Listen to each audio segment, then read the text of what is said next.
আমরা কেন সরস্বতী পুজো করি? কেন পুজো করি আমরা সরস্বতী পুজো? কি কারণে করি? ছোটবেলা থেকে আপনি দেখেছেন, আমিও ছোটবেলা থেকে দেখেছি।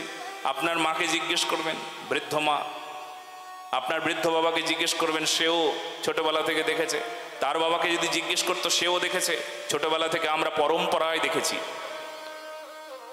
আমাদের পাঠশালায়, আমাদের স্কুলে, আমাদের কলেজে, আমাদের ইউনিভার্সিটিতে, আমাদের শিক্ষা প্রতিষ্ঠানগুলোতে আমরা সরস্বতী মায়ের আরাধনায় ব্রতী হয়েছি অদ্যাবধি। সরস্বতী পুজো আমাদের সংস্কার, আমাদের সংস্কৃতি, আমাদের প্রগতি, আমাদের আরাধনার বিষয় মানুষের আত্যন্তিক প্রগতি। প্রগতি মানে মানবিকতার উন্নতি। প্রগতি মানে জীবনের মূল্যবোধের উন্নতি। প্রগতি মানে আর্থিক উন্নতি কেবলমাত্র নয়, মানসিক উন্নতি, মনুষ্যত্ববোধের উন্নতি, তাকে প্রগতি বলছি। আমরা পূজার আয়োজন করি, ছোট্ট শিশুটাও পুষ্পাঞ্জলি দেয়, বিদ্যার দেবী বলে জানি। মা সরস্বতী, তিনি বিদ্যার দেবী। এই বিদ্যার দেবী সরস্বতী, আমরা তার আরাধনা করছি। প্রয়োজনটা কি? সেখানে কোন বিজ্ঞান লুকিয়ে আছে? সেখানে কারণটা কি? যারা আমরা প্রণাম করছি, স্তব করছি, স্তুতি করছি, ফুল বেলপাতা চড়াচ্ছি, ওই কলমদানি একটা তৈরি করি না, হ্যাঁ, লেখনী, তার উপর দিই, ওখানে পুজো করছি, প্রণাম করছি। অর্থ কি জানো? দেবী বিদ্যার রূপে অবস্থান করছেন, কিংবা বিদ্যার অধিষ্ঠাত্রী দেবী সরস্বতী। আমরা আমাদের বিদ্যাকে আমরা ঈশ্বরীর সঙ্গে আমরা বিদ্যাকে সম্বন্ধ স্থাপন করি। আমাদের বিদ্যা এমনই প্রণম্য বিষয়। বিদ্যা মানেই শিক্ষা, বিদ্যা মানেই চেতনা, বিদ্যা মানেই মানবের কি? বিদ্যা মানেই মানবের সেই গ্রহণীয় বিষয়। সেই বিদ্যাকে আমরা প্রণাম করলাম, স্তব করলাম, স্তুতি করলাম, বারবার নমস্কার করছি। প্রতিটি বছর আমরা দেবী সরস্বতীর আরাধনায় ব্রতী হচ্ছি, স্কুলে, কলেজে, শিক্ষা প্রতিষ্ঠানগুলোতে। কেন? কারণ আমরা আমাদের বিদ্যাকে মাথার উপরে রাখি, সম্মান করি। এই বিদ্যা সম্মানের সঙ্গে গ্রহণ করতে হয়, শ্রদ্ধাপূর্বক বিদ্যাকে গ্রহণ করতে হয়। যে বিদ্যা সম্মানের সঙ্গে, শ্রদ্ধার সঙ্গে গ্রহণ করব, তা কতটুকু গুরুত্বপূর্ণ একবার ভেবে দেখুন। আর সেই গুরুত্বপূর্ণ বিষয়কে কেন্দ্র করে আজকে আমরা বিদ্যার আরাধনায় ব্রতী হলাম। সনাতনীরা প্রতিটি অনুষ্ঠানে যে সংস্কার শিক্ষা জগতে প্রচার করেন, সেই শিক্ষা এই জগতে অন্য কোথাও কোনো জায়গায় আপনি পাবেন না। এ সনাতনী সম্পদ।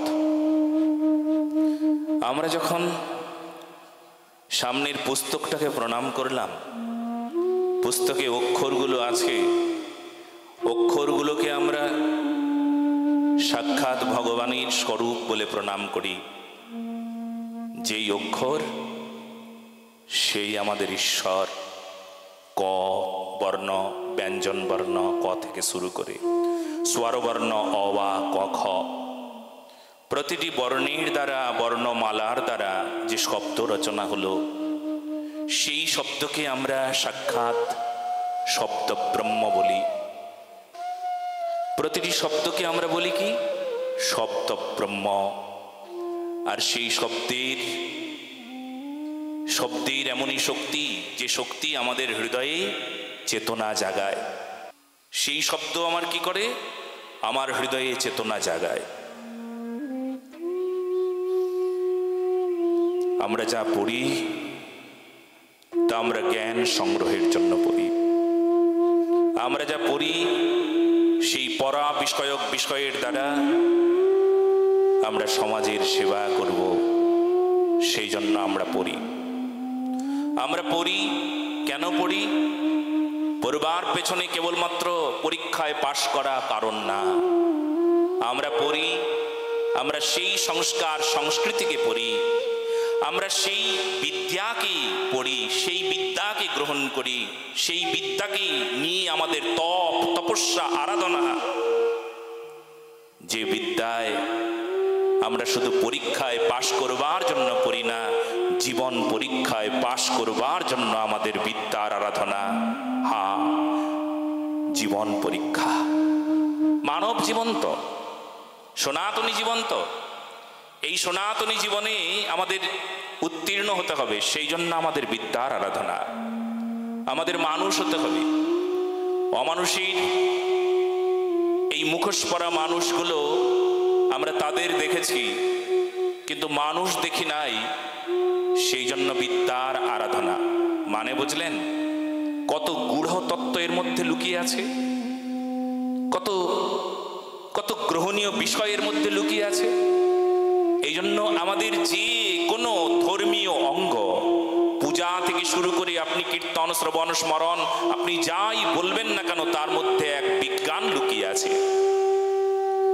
অথচ জানেন আমরা সনাতনীরা কত পিছিয়ে গেছি, কত দুর্বল ভাবতে লেগেছে আমাদেরকে। যে শিক্ষক এই বিদ্যা সবাইকে শেখাচ্ছেন, সবাইকে জানাচ্ছেন, স্কুলের একজন শিক্ষক মহাশয়, তাকে পর্যন্ত ধমকি দেওয়া হচ্ছে, খবরদার তোমাদের সরস্বতী অমুক জায়গায় ঢুকিয়ে দেব। এর চাইতে জঘন্য আর কে থাকতে পারে, কারা থাকতে পারে? এখনো যদি আমরা চুপ হয়ে থাকি, তবে আজকে শিক্ষককে বলেছেন, কালকে আপনাকে বলতে একটুকু পিছু পা হবে না।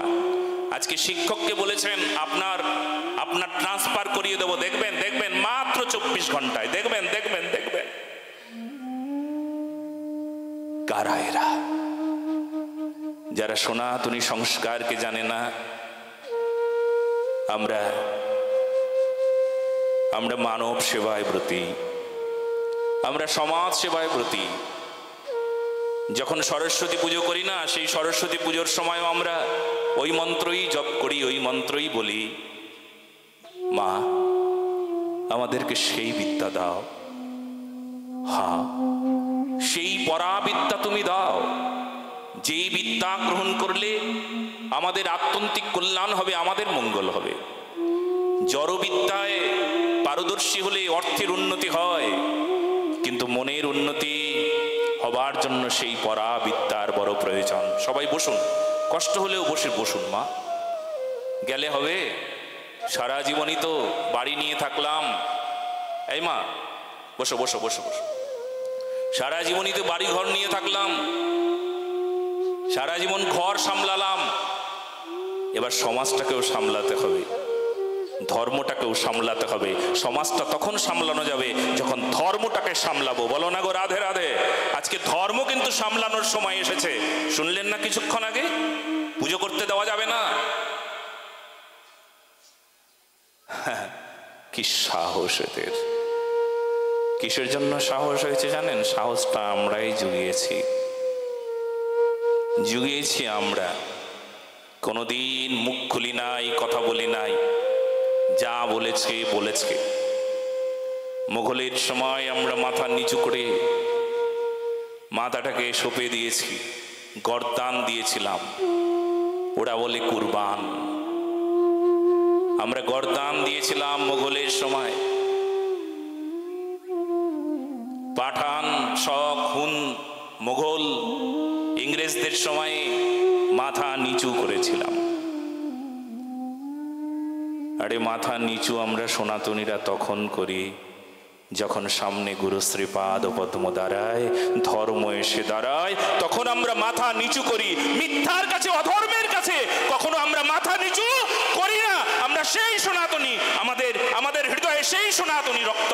আমরা কখনো মিথ্যার কাছে মাথা নিচু করি না।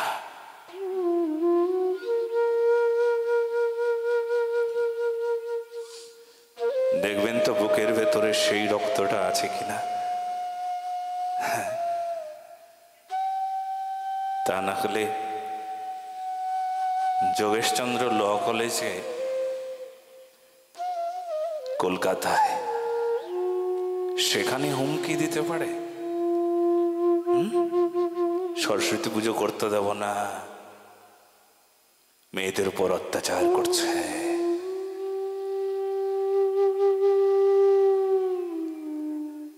সময় নাই কিন্তু